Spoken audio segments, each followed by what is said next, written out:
You said in the Rose Garden, the day after the attack, it was an act of terror.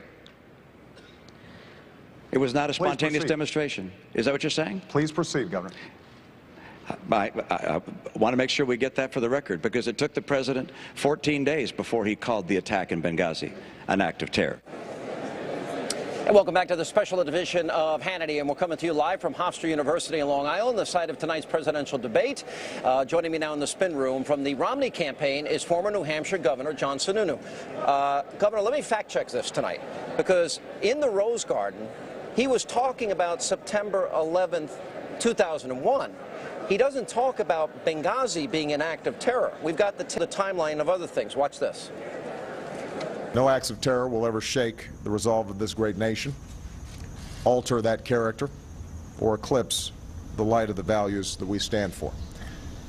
Today we mourn for more Americans who represent the very best of the United States of America.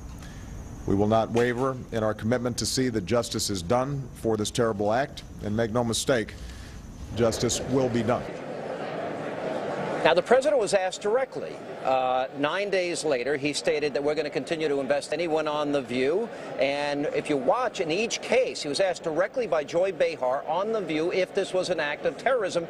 That was on September the 25th, 14 days later. But watch this sequence as the president still refused to tell the American people the truth.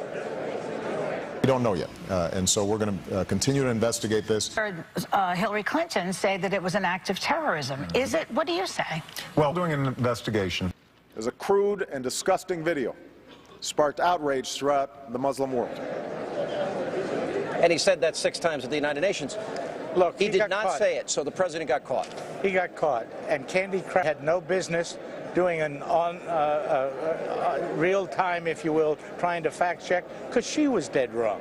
This president got caught tonight with a bunch of statements that weren't correct. He was wrong on the statement about the permits for oil. He was wrong on the statement about the permits for shale. He was wrong on coal. He was absolutely deliberate in his dishonesty on this issue of when he acknowledged terrorism.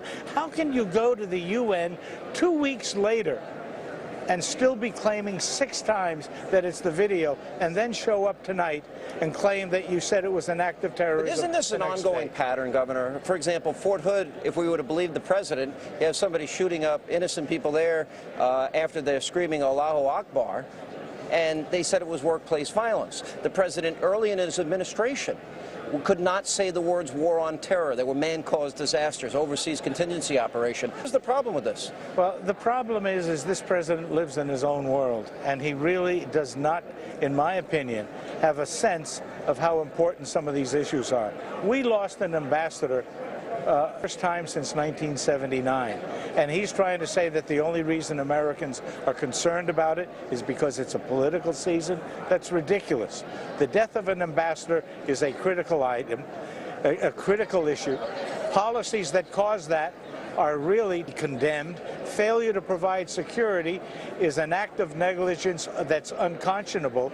And just because Hillary Clinton tried to save him today by saying the buck stops there, it doesn't stop there. The buck stops at his desk, as Harry Truman told us. Why did Ambassador Rice 5 days later go on 5 shows and say this was this was spontaneous, this had to do with the movie? This had nothing to do with the movie trailer that was released in July. Why won't, till this day, they're not telling us the truth about Benghazi? No UN ambassador goes on 5-day shows without coordinating what they're going to say with the White House. She was out there at the White House's instruction to try and really distract America from understanding that this president has not, as he said a few days before that, stopped terrorism. Terrorism is rampant, particularly in North Africa and parts of the Arab world, and he got caught.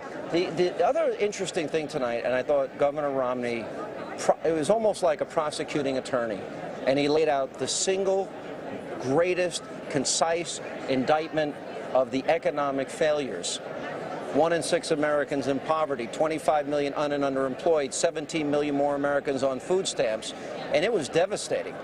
And, and the president doesn't have a plan for the next 4 years. Well, let me go back to the Benghazi thing. You can do whatever you want, Governor. I'm not going to argue. I watched you with Andrea Mitchell. I'm not going to argue. An interesting thing happened today. Lindsey Graham sent a letter pointing out with John McCain, pointing out that on June 6th, a hole was blown, a huge hole was blown in the restraining wall of the compound.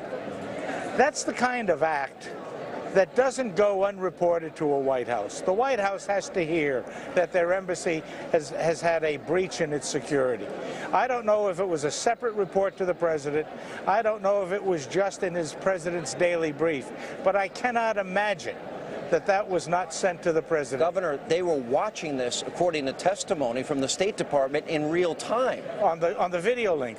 Yes. Yes. So they knew, intelligence knew that night. The Libyan president told us the next day. And the State Department acknowledged that they never considered this to be tied to the video, that they always, because of the nature of the attack, treated it as an act of terrorism. So as people now see that the president was just caught flat-footed and lied, and also similarly lied about the oil drilling on federal land issue, what is the fallout in the days following this debate?